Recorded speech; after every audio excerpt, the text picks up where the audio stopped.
All right, well now let's talk about vibrato. And vibrato is a funny subject with me. I have some very particular things that I think about vibrato and about you know, the so-called sweet playing. My teacher now is almost 90 years old, and he used to call things dance band instead of, you know, big band, and he would call it sweet playing.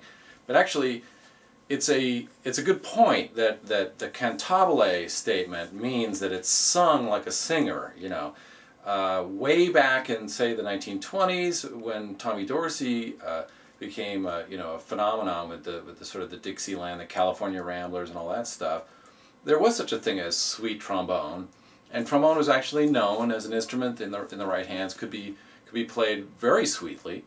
And in fact, Tommy Dorsey's theme song, "I'm Getting Sentimental Over You," and I have myself playing that on here next to this. You can select that video. Uses the kind of sweet approach that that vibrato can bring to a melody. Now, in more modern times, with the advent of you know, kind of different styles where the vibrato is a less prominent part of the style. Let's take, for example, Miles Davis. You know, there is no vibrato in that sound. Our modern ears have become accustomed to not hearing that much vibrato in the sound of an instrument. But I don't necessarily think that that's always an appropriate thing for a musician to do. I think that a musician has to make a judgment about, am I trying to sound really sweet or sung? Am I trying to sound really straight or not? Every time that they pick up a horn and play it. So really, I would advise all young players to try to learn how to vibrato in more than one way and be able to control their vibrato and be able to use it in different manners depending upon the style that they're finding themselves in. So let's talk about it for a second here. The basic way that a player would probably begin to vibrato is very similar to the way a vocalist will begin to vibrato. It's almost an unnoticed effect. It's an effect that comes from naturally from somebody trying to get a singing tone, and it comes naturally. And I've heard it called jaw vibrato.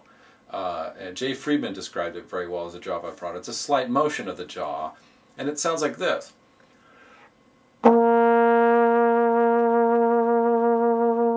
It's pretty subtle, and it sweetens up the sound pretty nicely. And that's the kind of vibrato that you might see a symphony trombone player occasionally use in the most cantabile of circumstances.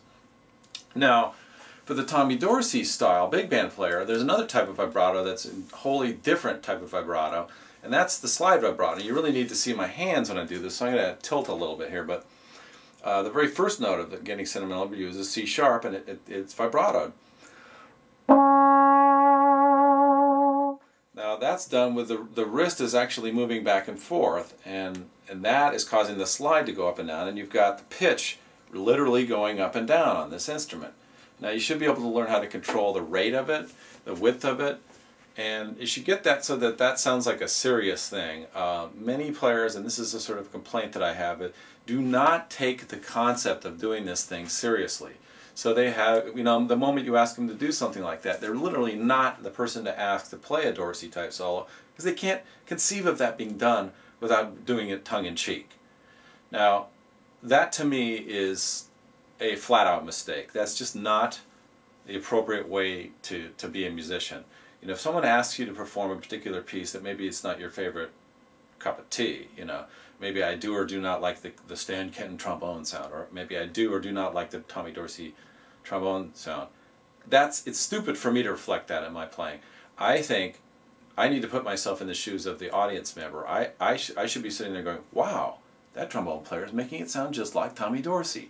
Or not, you know, maybe there's something else. It's a jazz solo. Well, then you've got your own things that you can do on that thing. That's you expressing yourself. But when somebody's trying to have you play Tommy Dorsey style, and it's obvious that that's what that's required of you, you should either know how to do it or step down and give it to somebody that does. So, you know, maybe I'm being pretty frank with some players, but, you know, if you hear a player trying to play Tommy Dorsey and they think they're going to, you know, show the world that this is cornball music, you know, and they're going, you know, get off it, okay? That's stupid, all right? It's immature, it's idiotic, and it's not called for. So that's Chris Toon's opinion on that stuff. I often think that the people that do that kind of thing are very much like the people that are constantly complaining about the Glenn Miller. You know, it'd be great if they would do that and then proceed to play it perfectly, but they don't. They never do. Okay, so a little bit of the heavy opinion of Chris Toon, but you know, the guys that are quiet often are the ones that at the end of the much maligned solo, they're going dan da da da dan dan da da da dan dan da da da dan da da da da da, and they do it right. Okay, so if you could do that all right, well then maybe you have in my opinion, have the playing ability to whine about that tune.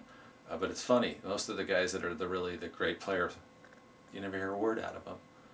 They don't mind it. They gotta. It's their job. They just do it. You know. So anyway, a little bit of kvetching here. But vibrato, think about it. You know, think about learning how to vibrate the way a Tommy Dorsey does and actually play that stuff nice and legato. It's actually pretty hard. You have to practice it.